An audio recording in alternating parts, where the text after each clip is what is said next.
Hello students, I hope you all are doing well. तो आज हम पढ़ने जा रहे हैं केमिस्ट्री का बिल्कुल बेसिक टॉपिक जो कि है 20 एलिमेंट्स। आईसीएसई में ये पैटर्न आपका शुरू हो जाता है 20 एलिमेंट्स को लर्न करने वाला क्लास 7th में, एंड सीबीएसई में ये 9th या 10th में आपको आपके सिलेबस में आता है। बट मैं ये चाहूँगी कि मेरा ये मानना है एक्चुअली कि ये आपको जो 20 एलिमेंट्स है ये आपको क्लास 7th में याद हो जाने चाहिए, और इनसे क्वेश्चंस कैसे बनते हैं ये आपको पता होना चाहिए, चाहे आप सीबीएसई के हो चाहे आप आईसीएसई के हो।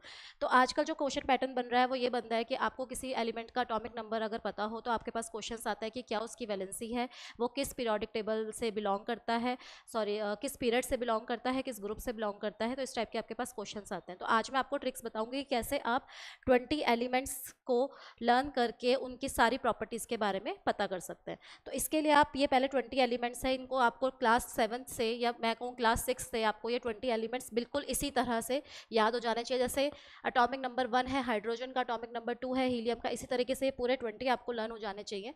तो आप इसका स्क्रीनशॉट ले लीजिए 20 एलिमेंट्स का।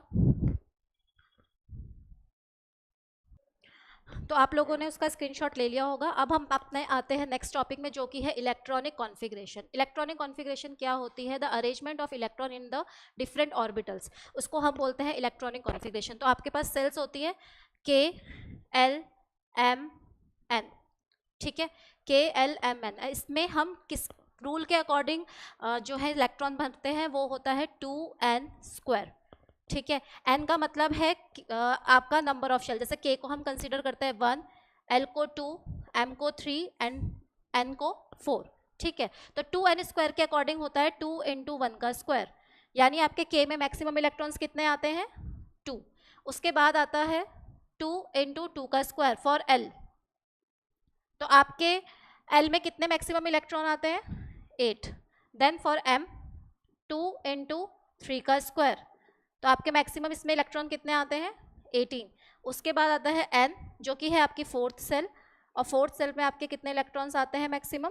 32। ये तो चलता ही है साथ साथ, लेकिन इसके साथ साथ एक और रूल होता है जिसे हम बोलते हैं octet rule. According to octet rule आपको अपनी पहले पिनल्टीमेट शेल में, पिनल्टीमेट मतलब होती है जो लास्ट से पहली वाली शेल होती है, लाइक आपकी जैसे के है, एल है, एम है, तो इसको हम बोलेंगे पिनल्टीमेट शेल। तो आपकी जो पिनल्टीमेट शेल में है उसमें पहले 8 इलेक्ट्रॉन फिल होंगे, उसके बाद 8 इलेक्ट्रॉन के बाद हम वहाँ रुक जाएंगे और हम अपनी बाहर वाली शेल में इलेक्ट्रॉन्स डालेंगे। अभी आपको एक एग्जांपल के साथ समझाती हूँ, तब आप लोगों को क्लियर होगा।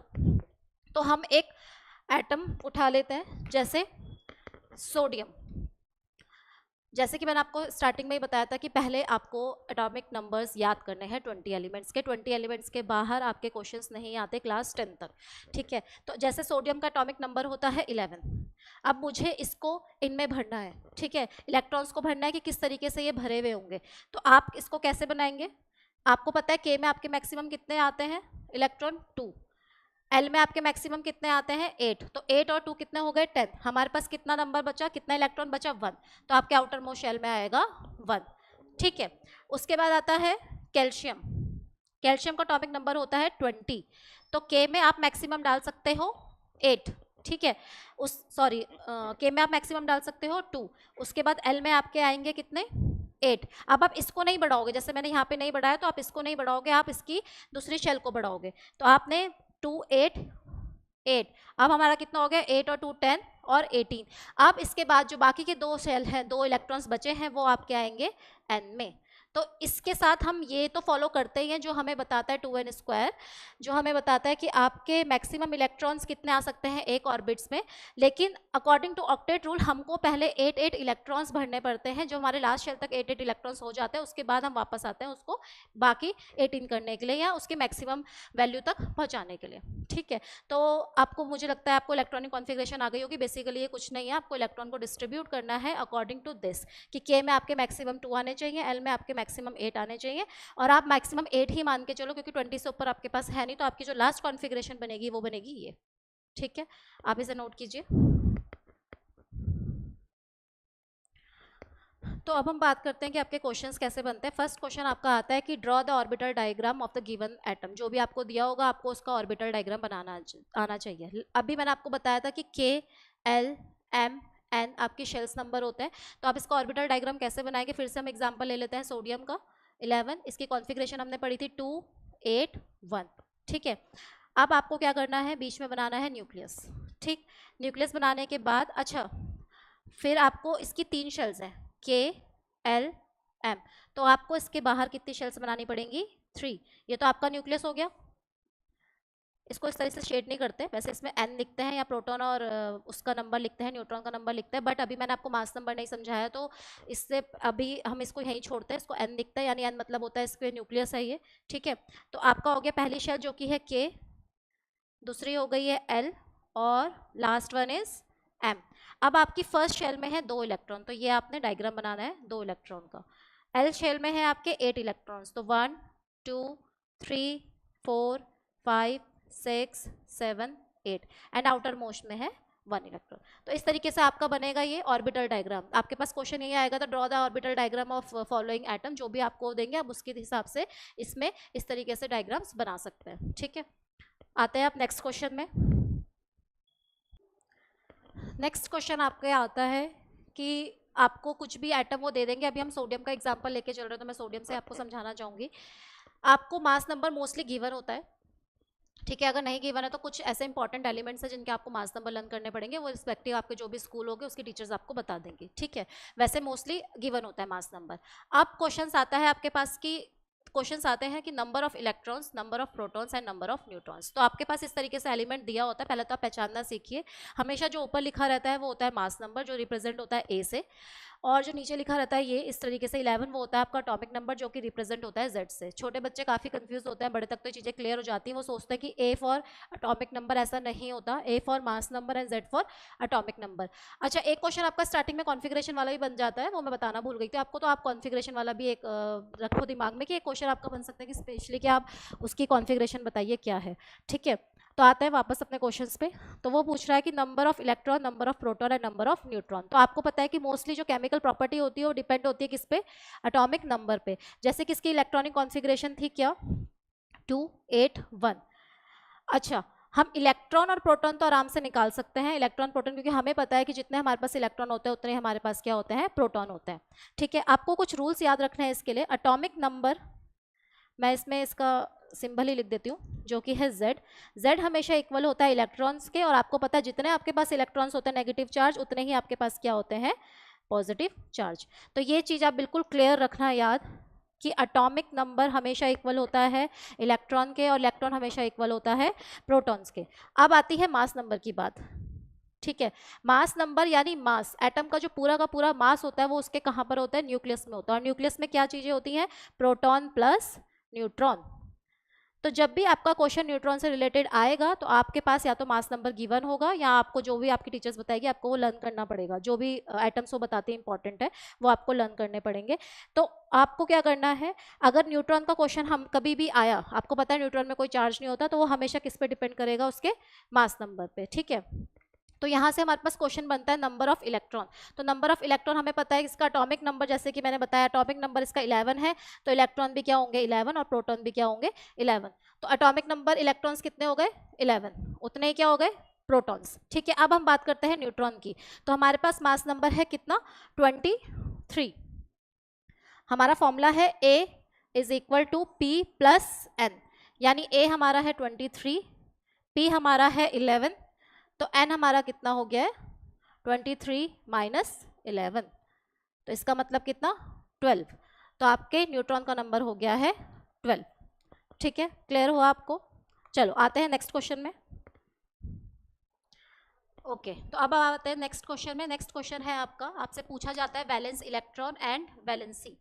ठीक है, तो वैलेंस इलेक्ट्रॉन और वैलेंसी में पहले तो आपको डिफरेंस पता होना चाहिए। बच्चे क्या करते हैं, वही क्वेश्चन वही वैलेंसी लिख देते हैं और वही वैलेंस इलेक्ट्रॉन लिख देते हैं। देखिए कई बार ऐसा होता है कि आपकी, कई बार क्या मोस्टली ऐसा होता है कि आपके जो वैलेंस इलेक्ट्रॉन बेसिकली आपके मेटल्स के केस में, कि जो आपके वैलेंस इलेक्ट्रॉन होते हैं वही आपकी वैलेंसीज होती है।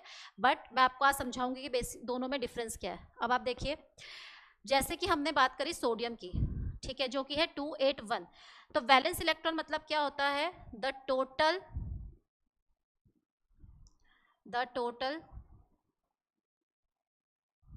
number of electron present in the outer most shell। ठीक है, आपके टोटल इलेक्ट्रॉन्स कितने हैं आउटर मोस्ट शेल में, उसको हम बोलते हैं उसके वैलेंस इलेक्ट्रॉन। जैसे कि अब मैं बात करूँ एक नॉन मेटल की, ले लेती हूँ क्लोरीन 17, तो क्लोरीन का हो जाएगा 2 8 7, तो इसका जो वैलेंस इलेक्ट्रॉन होगा वो कितने होगा 7, ठीक है, क्योंकि इसके आउटर मोस्ट शेल में कितने इलेक्ट्रॉन्स है टोटल 7, ये साफ नहीं दिख रहा है, ये टोटल लिखा है मैंने, टोटल, ठीक है। तो जितने आपके आउटर मोस्ट शेल में, आपको क्या करना, एटॉमिक नंबर लेना है, उसकी इलेक्ट्रॉनिक कॉन्फ़िगरेशन करनी है, इलेक्ट्रॉनिक कॉन्फ़िगरेशन के बाद आपने देखना है कि आउटर मोस्ट शेल में आपके कितने इलेक्ट्रॉन्स हैं, तो वो ये हो जाएगा आपका वैलेंस इलेक्ट्रॉन, ठीक है। आई होप ये क्लियर होगा। तो चलो एक और एग्जाम्पल मैं ले लेती हूँ आपके लिए, कैल्शियम, कैल्शियम का तो नहीं, नॉन मेटल का उठाते हैं, जैसे नाइट्रोजन, नाइट्रोजन का होता है कितना 7, तो इसका आप कैसे करेंगे, 7 होता है तो 2 5, तो इसका वैलेंस इलेक्ट्रॉन कितना हो जाएगा 5, ठीक है। अब हम आते हैं वैलेंसीज में। वैलेंसी क्या होती है, valency is the combining capacity of an atom, इसका मतलब है उसका कितना पॉजिटिव और कितना नेगेटिव बाहर है, तो उससे ही आप इसको क्या बताते हो, उसकी वैलेंसी। आप देखिए कैसे, जैसे कि आपको पता है ऑक्टेट रूल के अकॉर्डिंग हर एक एटम ये कोशिश करता है कि उसके आउटर मोस्ट शेल में हमेशा 8 इलेक्ट्रॉन रहे, उसको फर्क नहीं पड़ता कि आपकी पहली शेल है, दूसरी शेल है या तीसरी शेल है। हाँ, हाइड्रोजन और हीलियम के केस में वो 2 वाले रूल को फॉलो करता है, क्योंकि उनके पास इतने इलेक्ट्रॉन होते ही नहीं है, तो हाइड्रोजन मोस्टली कोशिश करेगा कि वो 2 बने, और हीलियम तो आपको पता है नोबल गैस ही होता है।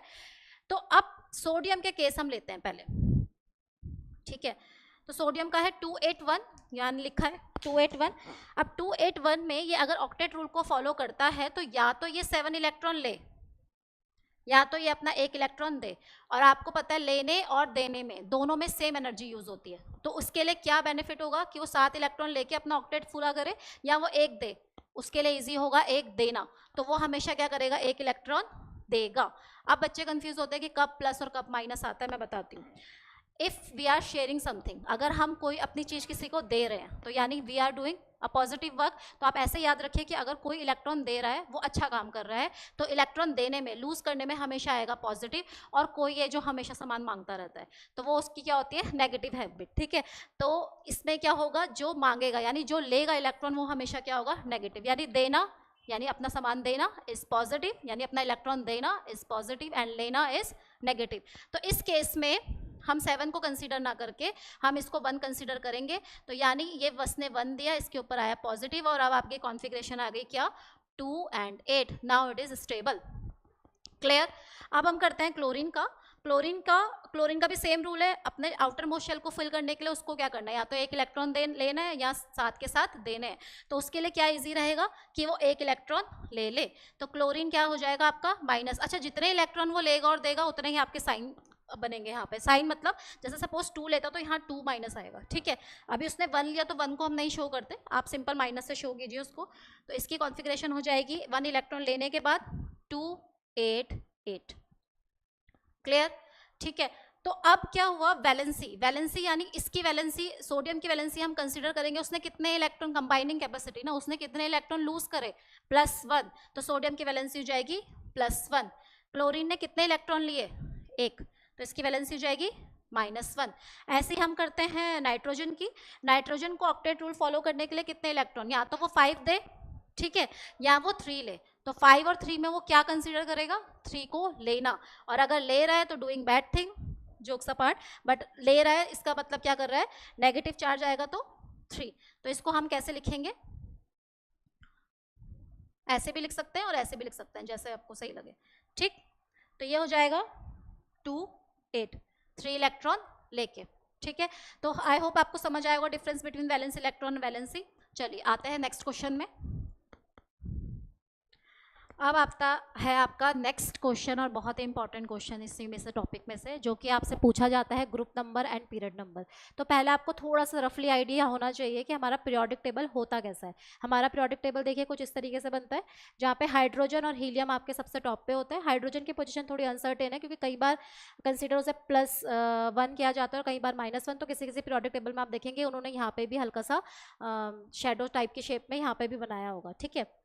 तो इस तरीके से आपका पीरियोडिक टेबल होता है, जिसमें आपके दो टर्म का यूज होता है, ग्रुप का और पीरियड का, ठीक है। ग्रुप होता है आपका वर्टिकल कॉलम्स यानी ऊपर से नीचे, तो ये जो आपके ऊपर से नीचे होते हैं ये होते हैं आपके ग्रुप्स, और जो आपके हॉरिजॉन्टल होता है यानी लेफ्ट टू राइट वो आपके होते हैं पीरियड्स, ठीक है। तो टोटल कितने ग्रुप्स होते हैं, टोटल ग्रुप्स होते हैं हमारे पास 18, कितने ग्रुप्स होते हैं? 18। और टोटल आपके पास पीरियड कितने होते हैं? 7। ठीक है, ये बेसिक क्वेश्चन है, ये आप लर्न रखिए। ठीक है, अब ग्रुप कौन कौन से ग्रुप से आपके पास क्वेश्चन बनते हैं क्लास 10 तक का मैं बता रही हूँ। तो ग्रुप 1, ग्रुप 2, ग्रुप 1 यहीं से कंसीडर होगा, ग्रुप 1, ग्रुप 2, यहाँ का जो ग्रुप 3 से लेकर ग्रुप 12 तक आपके पास अभी नहीं आता, ये आपका आता है हायर स्टडीज में या क्लास 11 से स्टार्ट होता है। तो आपको ग्रुप 1 की जानकारी होनी चाहिए, ग्रुप 2 की होनी चाहिए, और ग्रुप 13 से लेकर ग्रुप 18 तक की। ठीक है, तो ग्रुप 1 मैं तो आपको ये बोलना चाहूँगी, जब अगर आप 20 एलिमेंट्स लर्न कर लेते हैं तो उसके बाद आप डाउन टू द ग्रुप भी एलिमेंट लर्न कीजिए, स्पेशली कौन से वाले? ग्रुप 1, ग्रुप 2 और ग्रुप 17 एंड 18, क्योंकि 17 भी आपका हाईली रिएक्टिव ग्रुप होता है। वो मैं अगली वीडियो में कवर करूँगी, या मैं शायद एक वीडियो इससे पहले जो वीडियो डाली थी उसमें मैं कवर कर चुकी हूँ कि कौन सा वाला आपका हाईली रिएक्टिव होता है, क्योंकि यहाँ पे सिर्फ इसको 17 ग्रुप को सिर्फ एक ही इलेक्ट्रॉन लेना होता है, तो ये भी काफ़ी हाईली रिएक्टिव है। और यहाँ पे इनको सिर्फ 1 या 2 इलेक्ट्रॉन देने होते हैं, तो ये भी हाईली रिएक्टिव। तो जितनी जल्दी वो इलेक्ट्रॉन देंगे या जितनी जल्दी वो लेंगे वो उतने रिएक्टिव होते हैं। बट ये आपके इस टॉपिक का पार्ट नहीं है, ठीक है, ये हम बाद में कवर करेंगे कभी। तो अब मैं आती हूँ वापस अपने क्वेश्चन में कि ग्रुप है 18 एंड पीरियड है 17। ठीक है, अब आपके पास कैसे आप एटॉमिक नंबर से यानी इलेक्ट्रॉनिक कॉन्फ़िगरेशन से पता लगा सकते हैं कि कौन सा एलिमेंट कौन से ग्रुप और कौन से पीरियड का। देखिए, सोडियम अगेन 2 8 1। ठीक है, सोडियम के बाद हम ले लेते हैं मैग्नीशियम को, इसी के बाद आता है 2 8 2। ठीक है, अब आप ध्यान से सुनना, आपको कैसे पता चलेगा कि वो कौन से पीरियड से बिलोंग करता है? आप देखोगे number of shell. Number of shell मतलब क्या होता है कि वही कितने कितने शेल्स में आपके इलेक्ट्रॉन डिवाइडेड है, तो के एल एम में, यानी 3 शेल में डिवाइडेड है। तो आपका कौन सा पीरियड होगा? 3। अब आप अपने पीरियोडिक टेबल में चेक भी कर सकते हैं कि आपका जो सोडियम होता है, मैग्नीशियम होता है, वो इस वाले पार्ट में आता है, हाइड्रोजन हीलियम, क्योंकि ये आपका हो गया फर्स्ट पीरियड। सेकंड पीरियड में आपका कौन आता है? Lithium, beryllium. ठीक है, और थर्ड से आपका शुरू होता है सोडियम एंड मैग्नीशियम। ठीक है, तो क्लियर हुआ। आपको अगर पीरियड नंबर पता करना है कि वो कौन से पीरियड का है, तो आपको क्या करना है? देखना है नंबर ऑफ शेल, तो 1 2 3, तो यानी ये कौन से पीरियड में आता है? 3 में। ऐसे हम एक लेते हैं कैल्शियम, जो हमारा लास्ट वाला है 2 8 8 2, तो कितने शेल आ रहे हैं? 4, तो यानी कौन से पीरियड में बिलोंग करता है? 4। क्लियर? तो पीरियड नंबर तो सिंपल है, आपको नंबर ऑफ शेल्स देखने हैं कितने, उस हिसाब से आप क्या कर सकते हैं, उसका पीरियड और ग्रुप बता सकते हैं। अब ये बच्चों को बहुत टफ लगता है, उन्हें सोचते हैं कि पूरा लर्न करना पड़ेगा, पूरा रटना पड़ेगा। नहीं, आपको ये ट्रिक लगानी है और इससे आप पता लगा सकते हो। अब आता है ग्रुप की बात। तो ग्रुप का एक क्लियर रखना एक चीज़ कि जिनके बाहर 1 और 2 आता है उनका क्लियर है, वो ग्रुप नंबर 1। जिनके बाहर ग्रुप नंबर 1 आता है लास्ट में, तो वो है ग्रुप नंबर 1 के, जैसे कि आपका सोडियम, हाइड्रोजन, ठीक है, और पोटेशियम। तो ये सब आपके क्या हो गए? सारे के सारे ग्रुप नंबर 1 के। और जिनके बाहर 2 आता है वो होते हैं आपके ग्रुप नंबर 2 के, जैसे बेरियम हो गया, मैग्नीशियम हो गया, कैल्शियम हो गया। तो सोडियम का आपका होता है 2 8 1, तो इसके बाहर 1 आ रहा है, तो ये हो गया ग्रुप नंबर 1 का। ठीक है, मैग्नीशियम का होता है 2 8 2, तो ये हो गया आपके ग्रुप नंबर 2 का। अब आती है बात जिनके लास्ट में 3 4 5 6 आता है, तो उनके लिए हमें क्या करना है? जिनके लास्ट में से हम एल्यूमिनियम को ले लेते हैं, एल्यूमिनियम हमारा होता है 13। ठीक है, अब इसकी कॉन्फ़िगरेशन करेंगे तो 2 8 3, तो जहां भी आपका 3 से लेकर 3 to 8 आएगा, तो 3 से 13, 4 से 14, 5 से 15, 6 से 16, 7 से 17 एंड 8 से 18। ठीक है, 1 एंड 2 का सेम होगा, ग्रुप 1 एंड 2। उसके बाद आपका जो ये होगा, क्या बोलते हैं, 3 से तो 13 14 15 16 एंड सो ऑन, ऐसे करके चलेगा। ठीक है, 18 तो 3 है, तो इसका मतलब इसका ग्रुप नंबर कौन सा है? 13।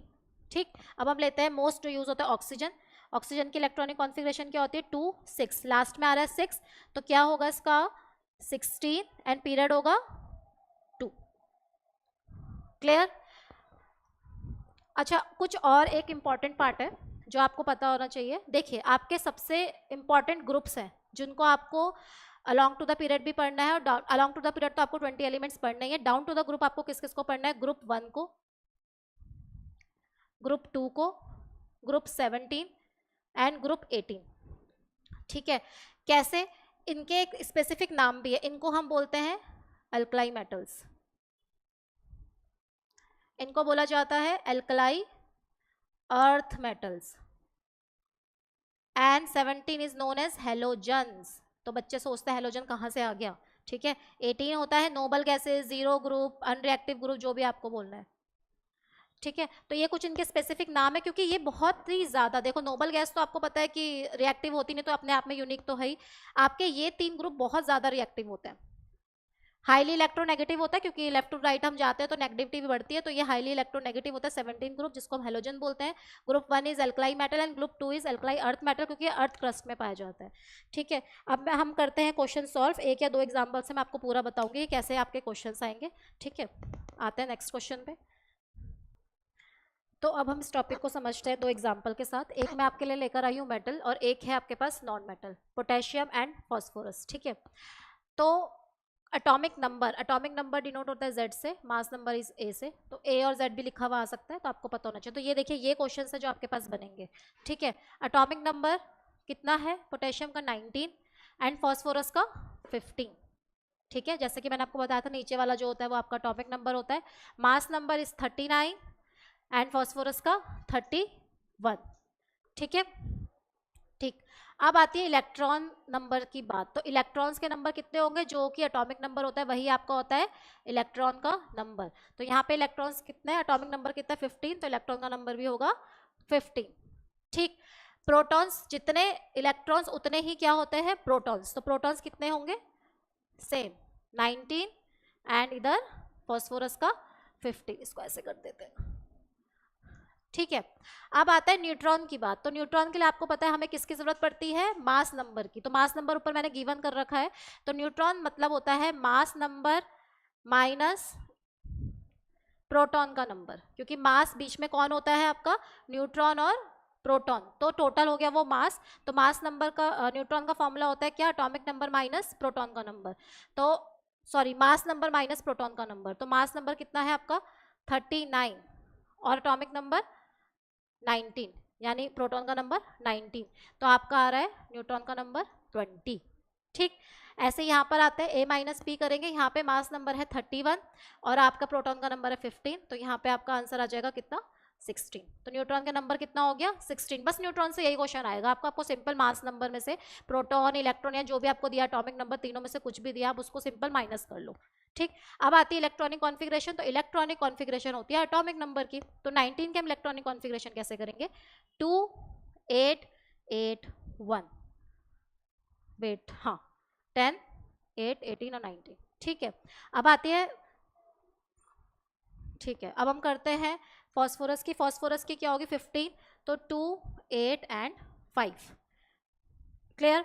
अब आता है वैलेंस इलेक्ट्रॉन। तो इसके आउटर मोस्ट शेल में है 1 और इसके आउटर मोस्ट शेल में है 5। अच्छा, वैलेंस इलेक्ट्रॉन में आपको साइन शो नहीं करना है, ठीक है। वैलेंसीज में आपको साइन शो करना इंपॉर्टेंट है, क्योंकि हमें पता तो चले उसने दिया है या लिए हैं इलेक्ट्रॉन, ठीक। अब आती है वैलेंसी की बात। तो ऑब्वियसली वही ऑक्टेट रूल पूरा करने के लिए आपको लास्ट वाली को 8 बनाना है। 8 बनाने के लिए 7 लेने पड़ेंगे या 1 देना पड़ेगा। तो एक देना इज ईजी, देना इज पॉजिटिव, तो ये हो जाएगा +1, ठीक। ऐसी फॉस्फोरस है 5 देने पड़ेंगे या 3 इलेक्ट्रॉन लेने पड़ेंगे, लेना इज इजी ना हेयर, तो हमारा हो जाएगा इसका -3, ठीक है। पीरियड आपको मैंने बताया था, आप नंबर ऑफ शेल्स करिए 1 2 3 4, तो कितने हो गए पीरियड नंबर 4। यहाँ पे 1 2 3, तो period number 3। Group number last में है 1, तो ग्रुप नंबर इज 1, ठीक है। लास्ट में है 5, तो group number is 15। I hope मैंने सारे क्वेश्चंस कवर कर लिए हैं। इसके अलावा कोई टॉपिक कुछ पॉइंट बचा हो तो आप मुझे बताइएगा, ठीक है। Thank you so much.